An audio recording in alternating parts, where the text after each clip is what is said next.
دل لگانے کی 2 علامتیں بس وہ بیان کر کے بات ختم کرتا ہوں. آپ کہہ سکتے ہو ٹھیک ہے جی ہم تو دنیا سے دل نہیں لگاتے.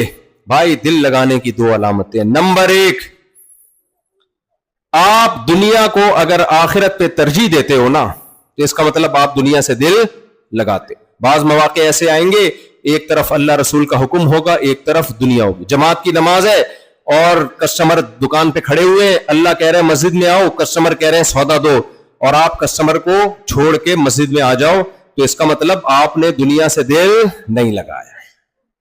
اور اگر آپ نے کہا نہیں یار پیسہ جماعت چھوڑ دو, بعض لوگ اکٹھی 5 نمازیں رات کو پڑھ رہے ہوتے ہیں بیٹھ کے, تو اس کا مطلب آپ نے آخرت ضائع کر دی اور دنیا سے آپ نے دل لگا لی.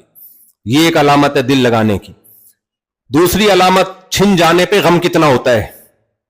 تھوڑا بہت غم ہر ایک کو ہوتا ہے. بزنس کلاس سے اترتے ہوئے بھی تھوڑا سا غم ہو رہا ہوتا.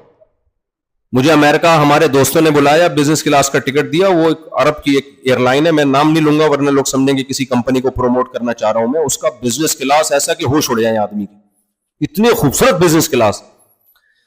میں جب گیا تو واقعی میرا دل نہیں کر رہا تھا اترنے کا.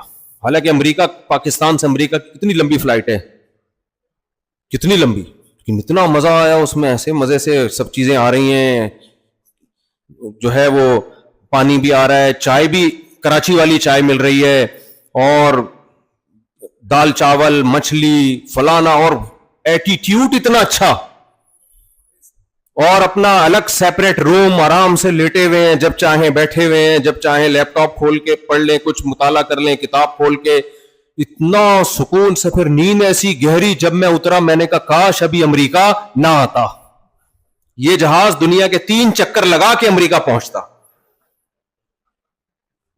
دل تو لگتا ہے بھائی, لیکن کیا مطلب, جو امریکہ ہمارے دوست مجھے لینے کے لیے آئے ہوئے تھے کہ میں روتا ہوا آ رہا تھا ان کے پاس, ہائے ہائے کیا چھین گیا مجھ سے, وہ رائتا اب کہاں ملے گا, وہ روم کہاں ملے گا, وہ سکون کہاں ملے گا. نہیں بھائی, پہلے سے مائنڈ میں تھا کہ یہاں سے جانا ہے. تو دنیا چھننے سے کچھ نہ کچھ غم ہر انسان کو ہوتا ہے, لیکن وہ لمٹ میں ہونا چاہیے. ڈپریشن میں چلے جانا, خودکشیوں کی طرف چلے جانا, پاگلوں جیسی باتیں کر لینا, ہم غریب ہیں, ہائے ہائے ہمارا کیا ہوگا, اور آپ تو ویسے غریب ہیں بھی نہیں, بنگلہ دیش تو ماشاءاللہ کافی اکنامکلی ترقی کر رہا ہے.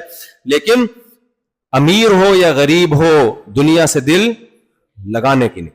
تو جب دنیا اور آخرت ٹکرائیں گے, ترجیح کس کو دینی ہے, آخرت کو. بس اس کی چند مثالیں دے کر واقعی میں بیان ختم کرتا ہوں, کیونکہ مثالیں نہیں دوں گا تو پھر بات سمجھ میں نہیں آئے گی. پہلی مثال نماز کی. نماز کے لیے آؤ گے, شیطان کھینچے گا آپ کو, دل کھینچے گا آپ کو, دکان کھینچے گی, آپ نے دنیا کو لات مارنی ہے اور نماز قائم کرنی. کریں گے کہ نہیں کریں گے؟